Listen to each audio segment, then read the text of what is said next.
I have two very different experiences with book bans. I spent the first 13 years of my life in Texas, where conversations about race, gender, and sexuality were extraordinarily stigmatized.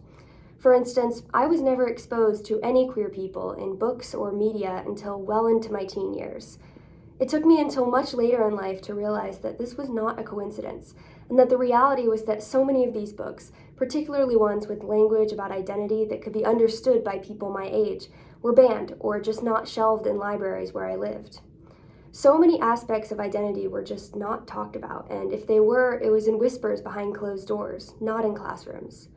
I really do believe that lack of access to certain voices negatively impacted my education, not just in the classroom.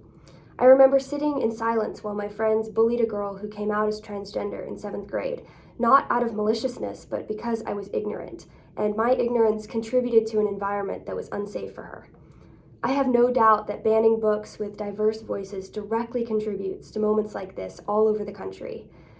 The books we read shape who we become as thinkers and academics, yes, but also how we show up for others in school hallways and lunchrooms. Then I moved to Illinois, which has no banned books, and as we'll get to, was actually the first state to ban book bans. Suddenly, I could walk into my school library and pick up books written by absolutely anyone. The sudden exposure to so much diversity was life-altering. I became a much more thoughtful student. I was able to draw connections between experiences and moments across time and continents. I uncovered aspects of my identity that had been hidden before.